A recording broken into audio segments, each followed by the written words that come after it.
Crayola crayons. You know the 64 pack that has the sharpener in the back? Okay, there's a window on the front of the crayons so you can see all of the colors that are in the box. All of the crayons in the box are brown except for one white crayon right in the middle. And I said, what the hell is that supposed to mean?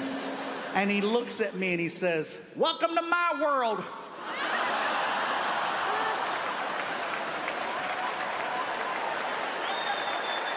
The crowd is laughing so hard, I know for a fact I don't have a joke that's gonna follow that. So I made it seem like that was the end of my performance. I picked up the gift basket, I said, thank you, Mobile! And I gave the guy a dirty look. I go behind the curtain, Martin is waiting behind the curtain, and Martin's like, bro, you killed it out there. I go, Martin, they weren't laughing at my jokes. What were they laughing at? And I showed him the application, and he's like, ah! You're not my friend. You're just not my friend. So I walk into the dressing room, you guys, and I'm pissed, man. I walk in, I close the door, put the basket down, I'm scratching my head, I'm trying to think, what could I have done to have prevented that from getting to where it went? So I'm like, okay, should I have grabbed the gift basket, moved it out of the way? Should I have had security grab the guy? Should I have had security grab the gift basket and the guy? Every idea that I'm coming up with is ending worse. Finally, I accept it. I jump in the shower, I get out, I get dressed, security shows up. Mr. Iglesias? Yeah. Ready? Yeah, give me a second. I grab my backpack, I put on my backpack, I walk over to the door, open up the door, let's go. He sees the gift basket on the chair, and he's trying to be nice. I'll get that for you, sir. Yeah, bring it. Never know when you might need an application. So now he's escorting me out the back door of the theater into an empty parking lot on our way to the tour bus that's at the very end of the parking lot. We're walking for a good 4 minutes. All of a sudden, I hear this. Fluffy! Woo! Fluffy! Fluff, fluff, fluff, fluff, fluff, fluff, fluff, fluff, fluff, fluff, fluff, fluffy! I'm like, is he hog calling me? I believe so, sir. It's the guy that gave me the gift basket, and now he's standing next to the tour bus. So there's no way I'm gonna get past him. So I'm like, man, so we stop walking. Security's like, would you like me to call for backup? No, you don't need to call for backup. He's not gonna hurt me, it's just gonna get really weird. So I pull out my cell phone and I'm trying to text Martin. I'm like, come on, Martin, get over. He's not replying. The guy gets tired of waiting next to the bus, so now he's walking towards me. Now, when it first started happening, listen, guys, I'm not gonna lie, it was actually kind of cute because it was only other Mexicans bringing me these quote-unquote Mexican racist gift baskets. It started in LA after a show. This one guy walks up to me with the basket and he's like, hey, what's up, homie? Got you a racist gift basket. I said, we're the same race. Hey, whatever. All right, whatever. I take it backstage and all the items in the basket made it to my house.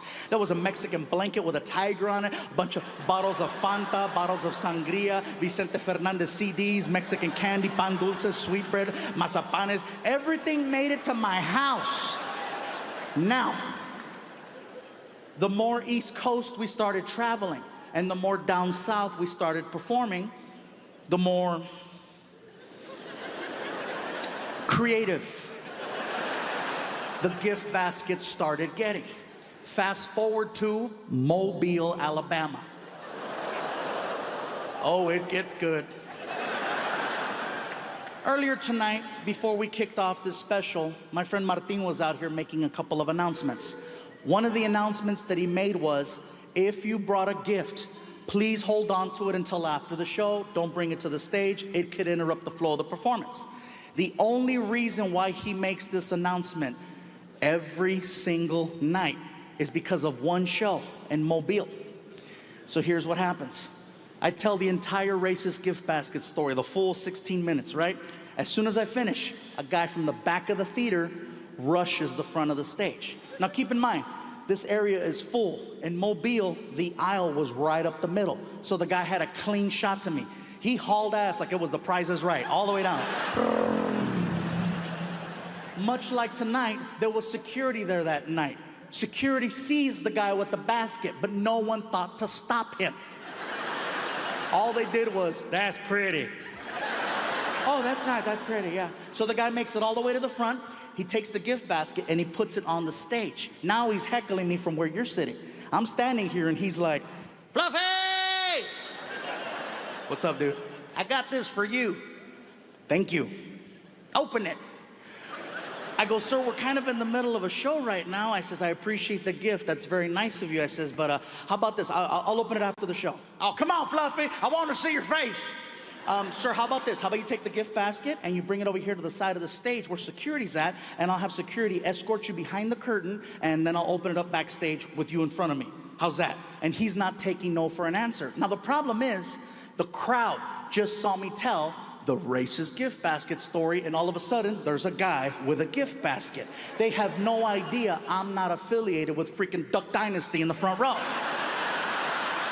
So now I'm trying to diffuse the situation before it gets crazy, but he's not taking no for an answer. Next thing you know, he does something no other audience member has ever done in my 19 plus years as a comedian. He takes the whole crowd away from me, flips them, and then uses them on me. In 5 seconds. It was the most amazing, horrific thing I have ever witnessed. This is all he did. Come on, Fluffy! We want to see your face! We want to see your face! We want to see your... He gets 2,000 people behind him to start chanting, we want to see your face! We want to see your face! It was very evident this was not the first rally he's ever led. The crowd is so loud, I can no longer hear myself over the monitor. So I'm like, I lost. So I get on my hands and knees, I put the microphone down, I grab the gift basket, and I start tearing it open. I reach in. Forget about pulling out Mexican soda, Mexican candy, or a Mexican blanket. This dude was a pro. I started pulling out gardening tools.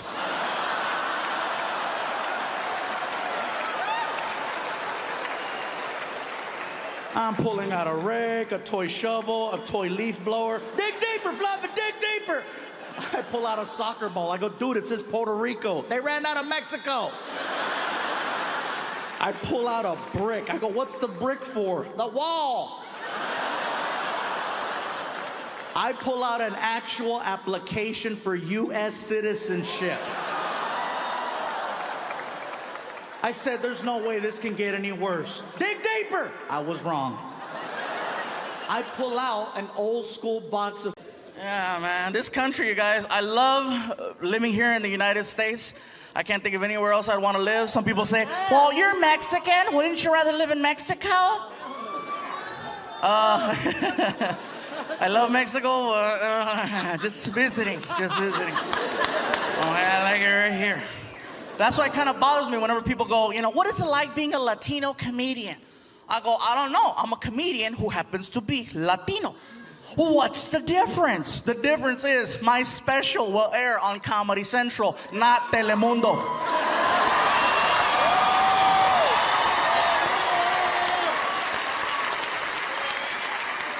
It's hard, you guys, you know. A little Espanol. If you speak a little Spanish, it freaks people out. Oh my God, he's speaking Spanish. You know, don't get me wrong, I like watching Spanish programming myself. Some of the stuff is really cool. My favorite thing are the commercials. Because they're always about sex. You don't even know what the product is until like the last 2 seconds. It's always some model walking out all sexy, right?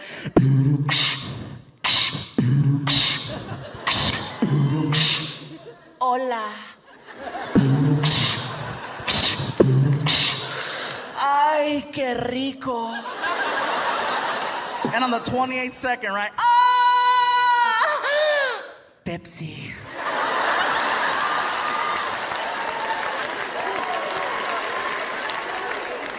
And you're sitting there going, I gotta go get a Pepsi. Oh, yeah. Oh, my God. I have a thing for soda. I love it, man. I know they gave me water, but, oh, a soda. I didn't even see that right there. Right? Excuse me un momento. Pepsi. No, that's actually diet, which is cool. I'm not on a diet, and it's funny because people go, well, then why do you drink diet soda? So I can eat regular cake. I love cake, man. Are you kidding? By the way, I want to thank the 3 people who brought me a cake personally. I have them in the back. I really appreciate that. It was very nice of you. The management and the promoters are freaking out. They're like, Gabriel, why do they all bring you cake?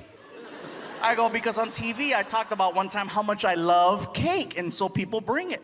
My friend Mando got mad. He's like, why don't you talk about hookers? But yeah, somebody asked me earlier too. They said, Gabriel, when you get to do your special, are you gonna do anything about the country? Are you gonna talk about politics? Well, I'm gonna talk about, first of all, how I love this country and I wouldn't want to live anywhere else. I know that half the world right now thinks that our leader is the devil, and most of us would agree. He's not. I don't have to make fun of the president. He does it by himself. Okay? He does it by himself. Every time he comes on TV, I can't wait to hear what he has to say, especially during press conferences, right? Mr. President, question. It's been over a year. What is your plan for Katrina? We're gonna find her. That's right. And we're gonna bring Katrina to justice. We have every reason to believe Katrina's connected to Al Qaeda. K to Katrina. They both start with a K. Our president got elected. I didn't vote for him, but then again, I didn't vote for the other guy either. I was just like, How Bush won is beyond me. Americans, we love to vote, but we don't vote for presidents. We vote for things like American Idol. Because that's fun. Voting for presidents is not fun. Voting for American hit, she-bang, she-bang. That's what they should do for presidents, you know, just put both guys on TV for 1 hour. Call it something catchy like, who's gonna run this bitch?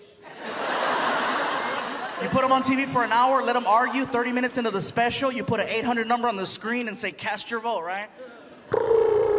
You've reached the presidential hotline. For George Bush, press 3. John Kerry, press 4. Other options, press 5.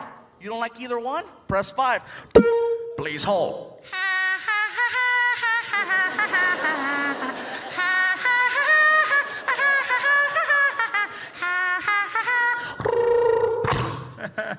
I knew you'd be back.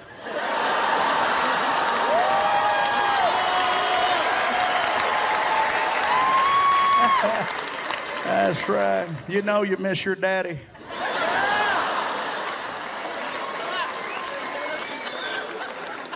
Oh my God. I'm such a dork. I don't care. But I have fun though, you know. One thing you guys definitely made possible is I have the ability now to travel, and I never did that. I never used to travel until I became a comedian. I'm like, oh my God, there's a whole nother world out there. When I was hanging out in Florida, I got a chance to experience an amusement park that was a little different. It was an alternative park called Gatorland. It's a real park, and I've met the owners, and they're really cool people, but I gotta tell you, best part about this amusement park is they have a recording. The funniest thing I've ever heard. You call this park, this is what you hear.